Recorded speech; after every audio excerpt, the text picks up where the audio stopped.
మాతృదేవోభవ. ఈ చక్రములు యోగ సాధనలు ఐం హ్రీం బీజమంత్రాలు. జగన్మాత. ఈ చక్రములు యోగ సాధనలు ఐం హ్రీం బీజమంత్రాలు నానాచారములు గ్రంథి భేదనములున్ నాకొక్క ముక్కైన రావు. ఈ చక్రములు యోగ సాధనలు ఐం హ్రీం బీజమంత్రాలు నానాచారములు గ్రంథి భేదనములున్ నాకొక్క ముక్కైన రావు. ఓ చక్రాంతర సంచరత్తను తను, ఓ చక్రాంతర సంచరత్తను ఓరంత వృద్ధుల్ మదిన్ శ్రీచక్రాంకిత కంఠు నిందలతు ఈ జీవున్ కృపన్ జోడుమా. ఓరంత వృద్ధుల్ మదిన్ శ్రీచక్రాంకిత కంఠు నిందలతు ఈ జీవున్ కృపన్ జోడుమా. ఏబిఎన్ ఆంధ్రజ్యోతి ప్రేక్షక మహాశయులందరికీ నవజీవన వేదం అనే కార్యక్రమంలో 800వ భాగానికి స్వాగతం పలుకు. మొదటి 300 భాగాలు భగవద్గీతవి విడదీసి నవజీవన వేదం 2 అని పెడుతున్నారు. దాంట్లో అయితే ఇది 500వ భాగం, మొత్తంలో 800వ భాగం. అన్నీ యూట్యూబ్లో కూడా పెడుతున్నారు, కానీ కాస్త అంకెలు ఏమైనా తేడా ఉంటుందో చూసుకోండి. నేను చెప్పే అంకె ప్రమాణం. నా దగ్గర మొత్తం రికార్డ్ అంతా ఉంది, రాసి ఏ రోజు ఏం చెప్పామనేది. అందుకని 800వ భాగానికి స్వాగతం పలుకుతూ మనం ప్రపంచం యుద్ధం దారికి ఎందుకు ఎడుతుందో, మళ్ళీ ఎలా శాంతిస్తుందో తెలుసుకుందాం. భయంకరమైన పరిణామాలు జరిగాయి బాంబు కారణంగా, అణుబాంబు కారణంగా. ప్రేలెన్ ధారుని ప్రేలె భూమిరుహముల్ ప్రేలెన్ మహాభౌద్రముల్ ప్రేలెన్ సేతువులున్ నదీ నదములున్ ప్రేలెన్ మహాంభోనిధుల్ ప్రేలెన్ గ్రామములున్ మహానగరముల్ ప్రేలెన్ జగద్భాండముల్ ప్రేలెన్ వింతయదేమి మానవునిపై విశ్వాసమే ప్రేలగన్. సంసారం నుంచి సర్వం సహా మండలం వరకు ఒక్కటే లెక్కండి. నమ్మకం పోయిందంటే ఏదైనా జరుగుతుంది. ఆ నమ్మకాన్నే కాపాడుకోవాలి. నమ్మకపోవడం ఎంత తప్పు. నన్ను నమ్మట్లేదు అనుకోవడం కూడా అంతే. నమ్మే పరిస్థితులు లేకపోతే నమ్మరు. ఆ పరిస్థితులు మన చుట్టూ ఏర్పడకుండా మనం చూసుకోవాలి. నన్ను నమ్మట్లేదు అనద్దు. ఎందుకంటే గాఢంగా నమ్మినా తప్పే, అక్కడ మోసాలు జరుగుతాయి. అలాగని నమ్మకుండా వదిలేస్తే చేతకాని వాళ్ళు అంటారు, చూసుకోవద్దా అంటారు. జీవితానికి కాదు, సొంత జీవితానికి కాదు, సంసారానికి కాదు, లోకానికి కూడా భయపడాలి. ఎక్కడ ఇది ఇల్లు సహా కార్యాలయం చూసుకోండి, పోనీ ఉద్యోగం. ఒక యజమాని అన్నాక కింద వాళ్ళని నమ్మక తప్పదండి. ఎవరిని నమ్మకుండా ఎలా ఉంటారు? కానీ మరి పెద్ద మనుషుల ఇళ్లకి రిజర్వ్ బ్యాంక్ నుంచే వెళ్ళిపోతున్నాయి కొత్త నోట్లు, అసలు ముద్రణాలయం నుంచే వెళ్ళిపోతున్నాయి. అంటే ఎవరిని నమ్మాలి? ప్రధానమంత్రి అయినా, ఈ కేంద్ర ప్రభుత్వమైనా, వీరుగాక ఇంకొకరు ఉంటారు, వారైనా ఎవరిని నమ్మాలి? ఇప్పుడు ఎక్కడెక్కడికో నోట్లు వెళ్ళిపోవడం అదంతా ప్రధానమంత్రి అసమర్థత. ఆయన బండి ఆపుతాడా? అవన్నీ చూపించడం విమర్శల కింద. ఈ విమర్శించేవారి పీఠంలో ఉన్నా అంతే అవుతుంది. వీరు నిర్వహించే సంస్థల్లో కూడా అలా జరుగుతుంది. అప్పుడు వెంటనే ఏమంటాం మనం సహజంగా, ఉద్యోగులు నమ్ముతామండి, మరి వాళ్ళు ఎలా చేస్తే ఏం చేస్తాం, మరి అంతే. దేశం కూడా అంతే.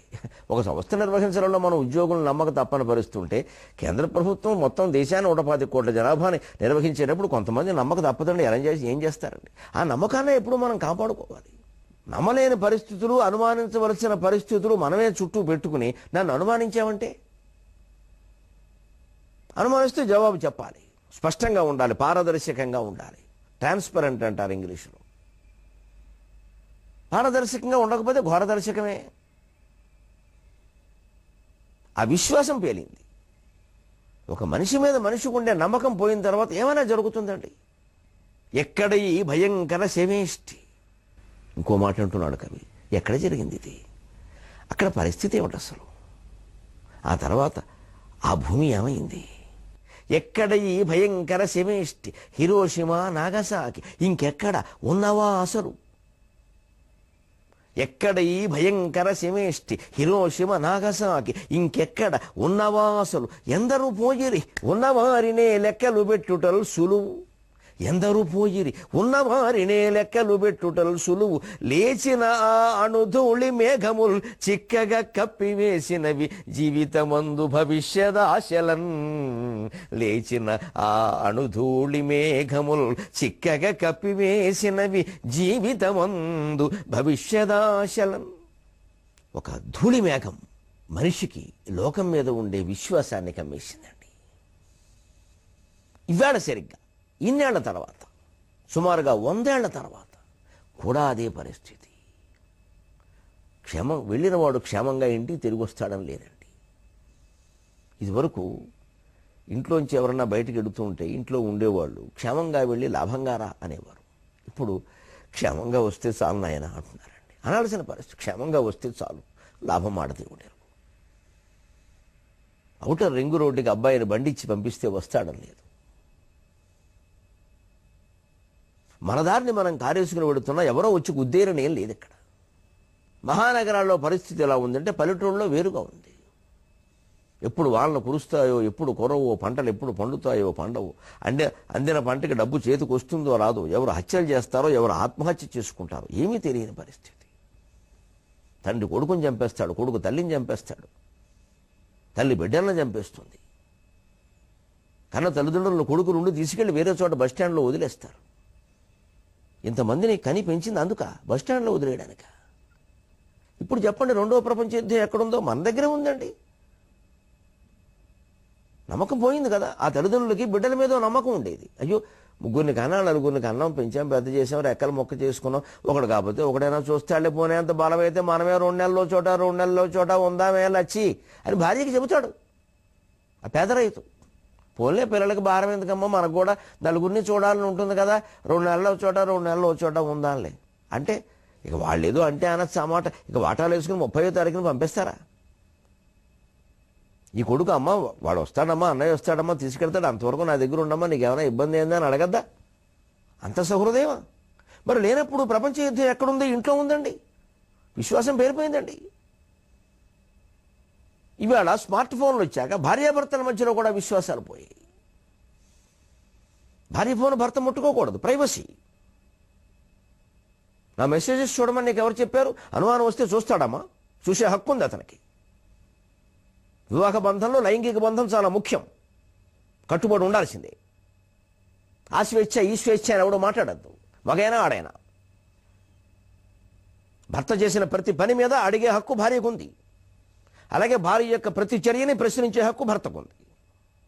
అలా అయితేనే దాంపత్యాలు నిలబడతాయి. దాంపత్యంలో స్వేచ్ఛలు ఏమిటి అర్థం కాదు. దాంపత్యం అంటే అదొక బంధం, ఇద్దరు కలిసి ఒక నిర్ణయం. ఒకరికి స్వేచ్ఛ ఉంటే రెండో వాళ్ళు నాశనం అవుతారు. ఆ స్వేచ్ఛ మంచిది అవుతుందని ఏదైనా స్వ ఇచ్ఛ అన్నారు.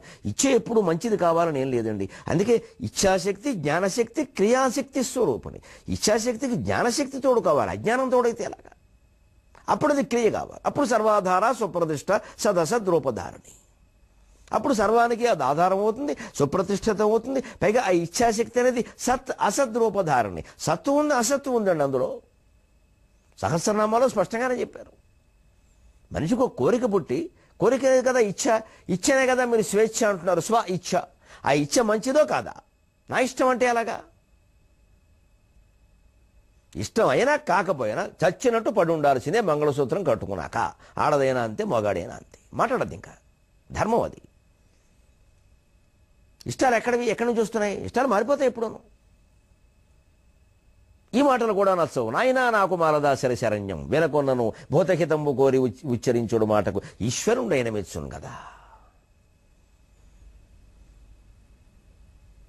మా చిన్నప్పుడు దొరకయ్య గారని మాకు మాస్టర్ ఉండేవారండి, ఎస్సీ మాస్టర్.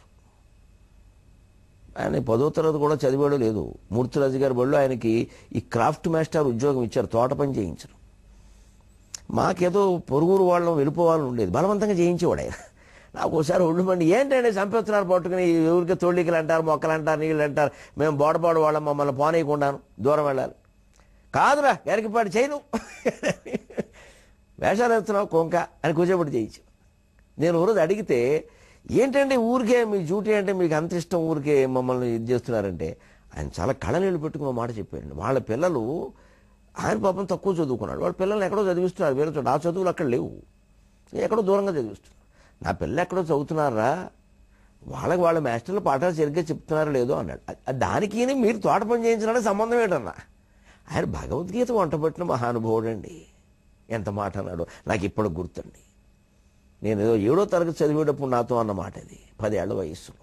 మీ పిల్లలకి పాఠాలు ఎవరో చెప్పడానికి మీరు ఈ తోట పని ఒత్తిడికి సంబంధం ఏంటండి? ఒరే అలా కాదురా అబ్బాయి, మన ధర్మం ఏం చెబుతుంది, నీ ధర్మం నువ్వు చేస్తే భగవంతుడు నీ యోగక్షేమాలు చూసుకుంటాడని చెప్తున్నారు కదరా మనకి. బ్రాహ్మణులు చెప్తుంటే విన్నాను నేను అన్నాడు ఆయన చదవలేదు, విన్నట్ట. ఎంత పట్టేసిందో మనసుకి అని వెంటనే అన్నాడు ఆయన, నా పిల్లలు ఎక్కడో చదువుతున్నారా అబ్బాయి, వాళ్ళకి వాళ్ళ ఉపాధ్యాయులు పాఠాలు సరిగ్గా చెప్పాలి, వాళ్ళు వృద్ధిలోకి రావాలంటే మరి నేను అక్కడ నేనేం చేయలేను కదా, ఇక్కడ నా ధర్మం నేను సరిగ్గా చేస్తే భగవంతుడు నాకు అన్యాయం జరగకుండా చూస్తాడరా, నాకు ఆ నమ్మకం ఉంది. పెద్దలు బ్రాహ్మణులందరూ గీతలో ఉన్నది అదే చెప్తున్నారు కదా అని. నాకు అసలు అప్పట్లో ఆ విషయం అంతగా అర్థం కాలేదు. ఏదో మాస్టర్ చెప్పారు మాకు సమాధానంగా అనుకున్నాను. కానీ తర్వాత నేను భగవద్గీత చదువుతున్న కొద్దీ ఆలోచిస్తే మా దొరకయ్య మాస్టర్ నాకు చాలాసార్లు గుర్తొచ్చారు. మహానుభావుడు, బ్రహ్మలోకంలో ఉండాలి అటువంటి మహానుభావుడు. ఆ మాతాపితృ భక్తి, గురు భక్తి అలా ఉండాలమ్మా. అందుకే నేను మా అమ్మ నాన్న గురించో, మా ఊరు గురించో, మా గురువుల గురించో చెబుతూ ఉంటే కొంతమందికి ఇబ్బందిగా ఉండొచ్చు పాపం, నాకు తెలియదు, ఎవరో అనలేదు ఆ మాట. కానీ నాకు అనిపిస్తూ ఉండదు ఎప్పుడు ఇవన్నీ వాళ్ళకి హృదయం కాదు, ఒక ప్రేరణ కలగాలని. అంతకంటే మన గురువుల్ని మనం మర్చిపోతామా? ఏదో మామూలు పాఠాలు వాళ్ళు చెప్పినవి కడుపులో పెట్టుకుని కాపాడారండి మమ్మల్ని, మంచిగా చదివించారండి. వేసవకాలం వస్తే 2 నెలలు వాళ్ళు ఇంట్లో పెట్టుకుని చదివించి 10th క్లాస్ పరీక్షలు రాయించేవారండి బాబు. తమ్మా సత్యనారాయణ గారిని డ్రాయింగ్ మాస్టర్కి మా చదువుకేమి సంబంధం, అంత ప్రేమించాడు ఆ పెద్ద మనిషి. అలా ఉండేవారండి. నాన్ టీచింగ్ అంటారా, బోధనేతరమైన సిబ్బంది అలా ఉంటే బోధనా సిబ్బంది ఎలా ఉన్నారు వేరే చెప్పాలా. అటువంటి గురువుల దగ్గర చదువుకోబట్టి వేడెంత వైభవంగా ఉన్నామండి, అమ్మవారి దయవల్ల, ఆచార్యుల దయవల్ల. అలాగే సరిగ్గా మనం ఎక్కడుంటున్నామో అక్కడ మన ధర్మం మనం చేయడమే ప్రపంచమంతా సరవడానికి మార్గం. ప్రపంచమంతా తిరిగి మనం సరిచేయలేము, కానీ మనం ఉన్న చోట మన ధర్మం మనం చేసి ఖచ్చితంగా దాని పని చూస్తే అది ఫలితాన్ని ఇస్తుంది. అలాగా దాంపత్యాలు బాగుండడానికి నా మాటలు నేను చెబుతాను, నచ్చకపోవచ్చు. బలవంతంగా కాపురం చేయడం బలవంతం అని కాదమ్మా, ధర్మానికి కట్టుబడ్డాం అంతే. అయ్యా అమ్మ ఎవరైనా సరే ఆ ధర్మానికి కట్టుబడితేనే కాపురాలు నిలుస్తాయి. కానీ అభిప్రాయాలు, అవగాహనలు, చాలా మాటలు చెబుతామండి, ఇవన్నీ అవగాహనలు మారిపోతాయి, అభిప్రాయాలు మారిపోతాయి. ఏం మారినా ఇదే మొగుడు ఇదే భార్య తప్పదు అంతే, అదే నిర్ణయం, అలా అయితేనే కాపురం నిలబడుతుంది. ఇవాళ పెద్ద సమస్య అయిపోయింది. అయితే పిల్లలకి పెళ్లి చేసామని నిశ్చింతగా ఉండడానికి లేదు. ఏ ఏడాది ఏ సమస్య వచ్చి పడుతుందో, ఏ క్షణక్షణం ఏదో అనారోగ్య బ్యాంక్ వీరులే ఎవడు చేస్తాడు, బాగున్నారా అంటాం. ఎవరికి ఏం సలహా చెప్పడానికి వీల్లేదు. అత్తగారు అదుపు లేదు, ఆడపడుచుల అదుపు లేదు, మగాడు అదుపు లేదు, ఆడదాని అదుపు లేదు, పెద్దవాళ్ళ మాట వినడం లేదు. ఎక్కడి నుంచి వస్తాయండి? ఈ సంసారంలో వచ్చి ఈ విషయానికి సామ్రాజ్యంలో సర్వం సహా మండలంలో పేలే బాంబులకి తేడా లేదండి. అదేదో పెద్ద విషయం అనుకోవద్దండి.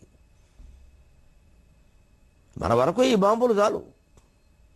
ఎక్కడ ఈ భయంకర శవేష్టి, శవాలతోనే యాగం చేసినట్టు ఉందండి ఇక్కడ నరబలిలాగా.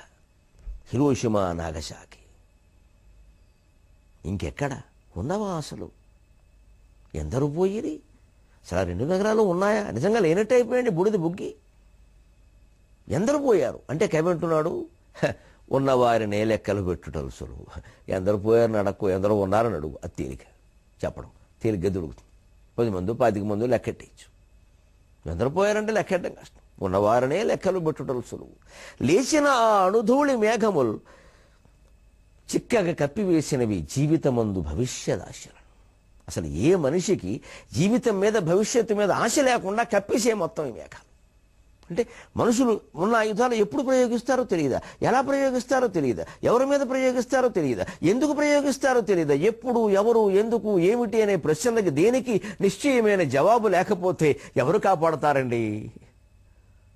ఏకోనైక సవక్కిం యత్తత్పదమనుత్తమం లోకబంధుర్లోకనాథో మాధవో భక్తవత్సల. బహుశా ఈ ప్రశ్నల కోసమే విష్ణు సహస్రనామంలో ఆ నామాలన్నీ చెప్పారండి. ఏకః నైకః సవః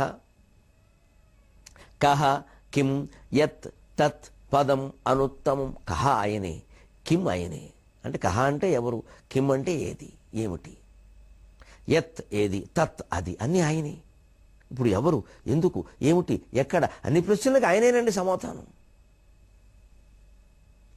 విశ్వమూర్తిర్మహామూర్తిర్దీప్తమూర్తిరమూర్తిమాన్ అనేకమూర్తిరవ్యక్త శతమూర్తి శతానన ఏకోనైక సవః కిం యత్తత్పదమనుత్తమం లోకబంధుర్లోకనాథో మాధవో భక్తవత్సలః.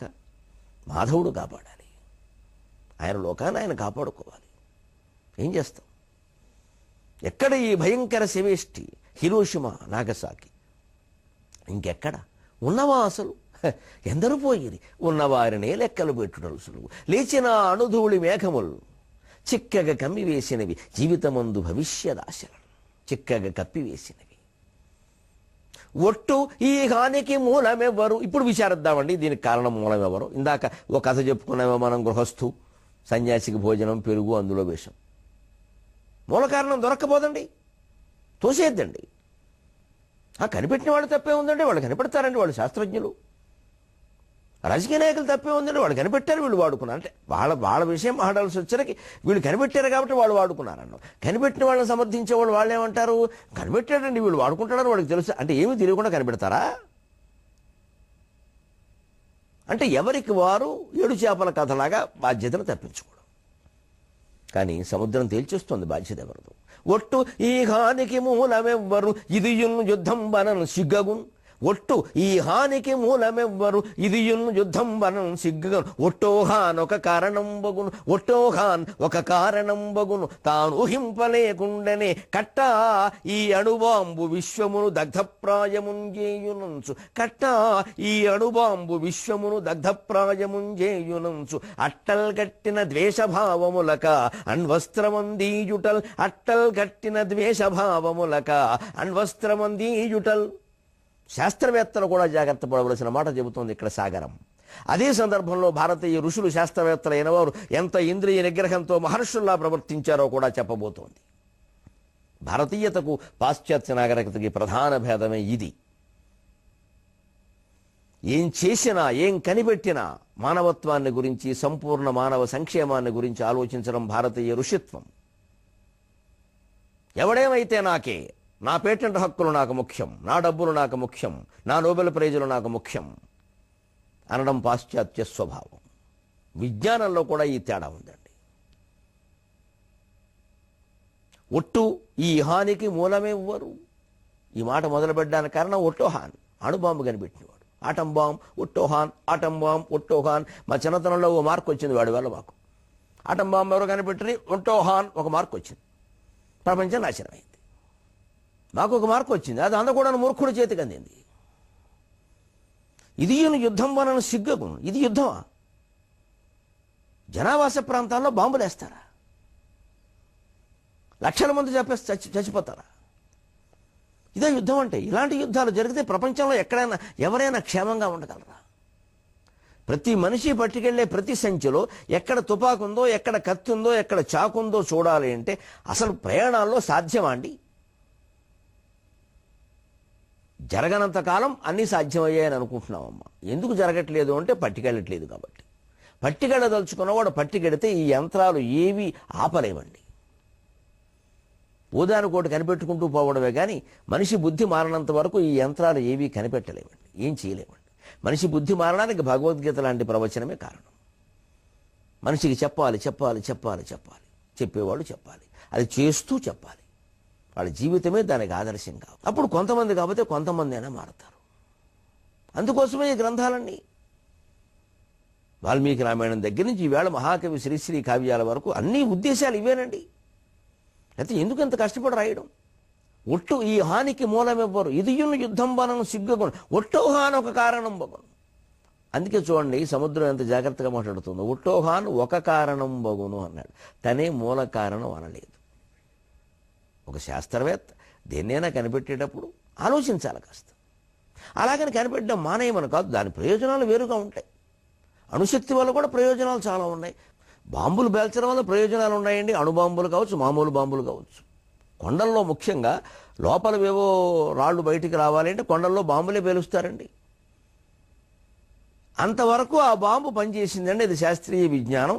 కొండలు తవ్వడానికి పనిచేసింది. శ్రామికులు రోజులు కష్టపడి కొట్టక్కలేకుండా కొండ బద్దలైంది, బాగానే ఉంది అనుకుందాం. ఈ గనులు అక్రమంగా తవ్వుకుపోవడం ఎవడు విజ్ఞానం? అది బాంబులు కనిపెట్టినవాడు ఆ విషయం చెప్పాడా? ఈ కూలి వాళ్ళు చెప్పారా? అక్కడే రాజకీయ వ్యవస్థ జాగ్రత్త పడాలి. అది సక్రమంగా వెళ్ళాలా, అక్రమంగా వెళ్ళాలా? దానికి మరి ఆ బాంబు కనిపెట్టిన వాడు కారణం కాదే. కొండలు పగలగొట్టడానికి అంత అవసరం కాబట్టి కనిపెట్టాడు. పదార్థం మూలంలోకి వెళ్ళి ఛేదించిన కొద్దీ అనంతమైన శక్తి బయటకు వస్తుంది. అది చాలండి భగవంతుడు ఉన్నాడని చెప్పడానికి. శరీరాన్ని దాటి దేహం ప్రాణమపి ఇంద్రియాణ్యపి చలాం బుద్ధిం చ శూన్యం విదుహు అనే దేహాన్ని దాటి, ప్రాణాన్ని దాటి, ఇంద్రియాలను దాటి, మనస్సును దాటి, బుద్ధిని దాటి లోపలికి వెళ్ళిన కొద్దీ ఆ లోపల అణోరణీయాన్ మహతో మహీయాన్ ఆ అణుశక్తి బయటకు వస్తుందండి. అది అనంతమైన శక్తి అండి. అదేనండి భగవత్ శక్తి. దాంతో బాంబుల్ని పేలుస్తామా, జన్మరాహిత్యాన్ని పొందుతామా? మన చేతిలో ఉందండి. దానికి భగవంతుడు ఏం చేస్తారండి? పరిచిన విస్తర మన ముందు పెట్టారు, వడ్డించారు, తినాలి. మనం తినకుండా పారిపోతే కుక్కలు వచ్చి తింటాయి. అంతే అయింది అణుబాంబు పరిస్థితి. తాను ఊహింపలేకుండానే కట్ట ఈ అణుబాంబు విశ్వమును దగ్ధప్రాయమును చేయునుంచు. అంటే అంతంత తీవ్రమైనటువంటి అణుశక్తి ఉన్న బాంబుల్ని తయారు చేసే ఉపాయాలు కనిపెట్టినప్పుడు శాస్త్రవేత్తలు కూడా ఆలోచించాల్సింది ఏమిటి అంటే, ఇది మూఢాగ్రేసర చక్రవర్తుల చేతికి వెళ్ళిపోతే దీని పరిస్థితి ఏమిటి? అంతకంటే దీన్ని కనిపెట్టకుండా ఉంటే మంచిదేమో. అప్పుడు కూడా ఇంకో మాట వస్తుంది, మనం కనిపెట్టకపోతే ఇంకోటి కనిపెడతాడు, అందుకని నేనే కనిపెట్టచ్చుగా, ఆ పాపం మనకెందుకని ఆలోచించాలి. ఒకసారి ఒక లాయర్ కథ నేను విన్నాను. ఆమె స్త్రీ, ఒక న్యాయవాదిని. ఆమె ఒక మానభంగం కేసులో మగవాడిని సమర్థిస్తూ మాట్లాడింది. నేను పత్రికలో చూశాను ఆ విషయం. తర్వాత ఎప్పుడో నాకు ఆవిడ కనపడింది. నేను అడిగాను ఏదో సందర్భంలో, అమ్మ మీరు ఆడవాళ్ళు కదా, న్యాయవాది కదా, న్యాయవాదిని ఆ మానభంగం కేసులో మీరు మగవాడిని ఎందుకు సమర్థిస్తూ మాట్లాడారు? అసలు సమర్థించడానికి మీకున్న పాయింట్ ఏమిటంటే, ఆవిడ ఏదో ఇంక నేను చెప్పకుండా విషయం కూడా చెప్పింది. సూక్ష్మంగా చెప్పాలంటే, అందులో ఆ అమ్మాయి ఆనందం పొందిందనే విషయాన్ని రుజువు చేసామంటే ఆ రకంగా వాడిని తప్పించాం. ఎందుకమ్మా మీరు ఈ పాపం చేశారన్నా నేను. ఈ పాపం ఎందుకు చేశారు మీరు అంటే, మా వ్యవస్థ మీకు తెలియదండి నరసింహారావు గారు, మనం కాకపోతే ఇంకొకటి చేస్తారండి, ఎవరేం మానరండి, అదేదో మనమే ఆ పాపం మీరు మూట కట్టుకోవాలా అన్న. మనం కాకపోతే ఇంకోటి చేస్తారు కాబట్టి మనం చేసేయాలా? మరి ధర్మకార్యాల విషయంలో అలా ఆలోచించకపోతే, మనం కాకపోతే ఇంకెవరు చేయరేమో మనం చేయాలన్నారే, అప్పుడు కూడా మనం కాకపోతే ఇంకెవరో చేస్తారు అని వదిలేస్తారు. ధర్మకార్యం విషయంలో మనం చేయకపోతే ఎవరూ చెయ్యరేమో అని ఆలోచించాలి. ఆ ధర్మకార్యం విషయంలో మనకి ఎందుకది, మనకి ఇంత ఒత్తిడి వచ్చినా మనం వదిలేద్దాం, మనకు అవసరం, ఎవరో చేస్తే మనకు అనవసరం, మనం ఎందుకు చేయాలి? ధర్మానికి అధర్మానికి తేడా లేదా ఆలోచనలో? ఒకలాగే ఆలోచిస్తాం. తప్పుడు కేసుల తరఫున వాదిస్తున్నటువంటి న్యాయవాదులందరూ ఆలోచించాల్సిన విషయం అండి. ఆ కేసు వ్యాజ్యం మీ దగ్గరికి వచ్చినప్పుడే తప్పేమిటో ఒప్పుకోవటో తెలిసిపోతుంది మీకు. మీ దగ్గరికి వచ్చిన వాడే తప్పుడు మనిషి అని మీకు తెలిసినప్పుడు వెంటనే రేవెట్టి పంపేయాలి, కనీసం మర్యాదగానే పంపేయాలి, మీకు అంత ధైర్యం లేకపోతే. అంతేగాని తీసుకుని నేను కాకపోతే ఇంకో వెంకట్రావు తీసుకుంటాడు, ఆ వెంకట్రావు పెడతాడు నరకానికి, మన వెళ్ళమే. ఎందుకు మనం తీసుకోవాలి? న్యాయవాద వృత్తి అంటే తాను చేపట్టిన కేసును గెలిపించడం కాదండి, ధర్మాన్ని గెలిపించడం. ధర్మాన్ని గెలిపించరు. ధర్మాన్ని గెలిపించడం కోసం మొత్తం న్యాయ వ్యవస్థ, న్యాయమూర్తులు, రక్షక భట వ్యవస్థ ఉంది. కానీ ఈ వీళ్లే లంచాలు తీసుకుని వీళ్లే రకరకాల స్వార్థాలకు లోనై, ధర్మం అధర్మం మనకెందుకు, మన దగ్గరికి వచ్చిన వాడు మనకు ముఖ్యం, వాడు మనకి ఏమి ఇచ్చాడనేది ముఖ్యం అని ఆలోచిస్తే వ్యవస్థ ఎక్కడ నిలబడుతుంది? కంచె చేను వేసినట్టు అయిపోలేదా? ఒక రక్షక భటుడు, ఒక న్యాయవాది, ఒక న్యాయమూర్తి ఏకమైపోతే ఇంకేదైనా ఉందా ప్రపంచం? నేరస్తుల తరఫున ఏకమైపోతే అనేక మంది, ఎంతో మంది నేరస్తులు ఇంతకాలం తప్పించుకోవాలంటే వీరి చలవ కాదా? అసలు వాళ్ళ తరఫున వారించడానికి మనుషులు ఎలా ఉంటారు, లాయర్లు ఎలా ఒప్పుకుంటారంటే నాకు అర్థం కాదు. అంటే ఏదో ఒక పాయింట్ పట్టుకుని లాగడం. అలాగే ఒక శాస్త్రవేత్త భయంకరమైన అణుబాంబును కనిపెట్టేటప్పుడు ఇది ప్రమాదకర వ్యక్తుల చేతుల్లోకి పెడితే విశ్వం దగ్ధమైపోతుంది కదా, అటువంటిప్పుడు నేను కనిపెట్టకుండా ఉంటే మంచిదని ఆలోచించవద్దా? అలా ఆలోచించడం భారతీయత, ఆలోచించలేకపోవడం పాశ్చాత్యుల బలహీనత. ఆలోచించారు భారతీయ ఋషులు. ఒట్టోహానికంటే కొన్ని వేల ఏళ్ల క్రితం ఇక్కడ కణాదుడు అనేవాడు అణుశక్తి మీద పరిశోధన చేసి బాంబు కనిపెట్టే వరకు వెళ్ళాడు, అక్కడ ఆపేశాడు.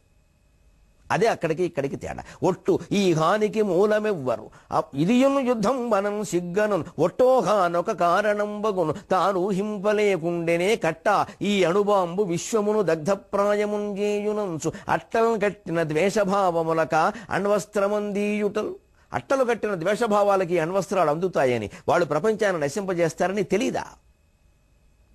ఎవరూ తెలియకుండానే ఉన్నారా? మన దగ్గర ఉన్నారండి, మన దగ్గర ఉన్నారు. మన విద్యా విధానం కారణం అది. శుష్క జ్ఞానము స్వార్థపూరిత మనస్సుంగల్కి వైజ్ఞానికావిష్కారంబులు చేయనిట్లయ్యకు. చూడండి, ప్రపంచ యుద్ధానికి సంబంధించిన పద్యాలు అనగానే ట్లాప్రాస, స్టాప్రాస, ఢాప్రాస, ఢాంప్రాస, ఇప్పుడు షకాప్రాస, అన్నీ దుష్కర ప్రాసలే. ఎందుకంటే భయంకరమైన దుష్కరమైన యుద్ధం కాబట్టి రచనా విధానం అలాగే ఉండాలి. కవి జంకకూడదు. నేను అవధానిని కావడం వల్ల నాకు ఆ భయం లేకుండా పోయింది. అవధానంలో ఇలాంటి ప్రాసలు ఇస్తారు. ఆ ఎదుర్కొన్న ధైర్యం అదే ముందు చెప్పా. అవధానాకవమందు గెలిచిన మహాభ్యాసంబు సత్కావ్యపుణ్యవసాయంబు నమోపునెత్తినది. మద్భావంబు గుర్తించని అవధానాల ప్రయోజనాల్ పరిమితుల్ కవితా హయ్యంగవీనమ్ముకై కవితా సాగరమున్ వధించుటది వ్యాఖ్యాతీత సౌఖ్యంబగున్ అని అవతారికులోనే చెప్పాను. అవధానాలు దుష్కర ప్రాసలను ఎదుర్కొన్నటువంటి ధైర్యం ఉందే, అది ఇక్కడ పద్యానికి ఉపయోగపడింది. నాకు ఇలాంటి పద్యాలు, లేకపోతే ట్లాప్రాసలు, స్టాప్రాసలు, ఢాప్రాసలు, షకాప్రాసలు ఎక్కడి నుంచి వస్తాయి? శుష్క జ్ఞానము స్వార్థపూరిత మనస్సుంగల్కి వైజ్ఞానికావిష్కారంబులు చేయనిట్లయగు. ఈ విజ్ఞానమందు ఆర్య మస్తిష్కుండైన కణాదమౌని, ఈ విజ్ఞానమందు ఆర్య మస్తిష్కుండైన కణాదమౌని అణువిచ్ఛేదంబు చేయండు. ఈ విజ్ఞానమందు ఆర్య మస్తిష్కుండైన కణాదమౌని అణువిచ్ఛేదంబు చేయండు. శోచిష్కేషుండగు శాస్త్రవేత్తకు మహర్షి స్థాయి ఉండన్వలెన్. ప్రాసలు వచ్చి పడ్డాయండి అలాగా. శుష్క జ్ఞానము అనగానే శోచిష్కేశుడు కూడా వచ్చింది. శోచిష్కేశ ఔషర్బుధక అగ్ని.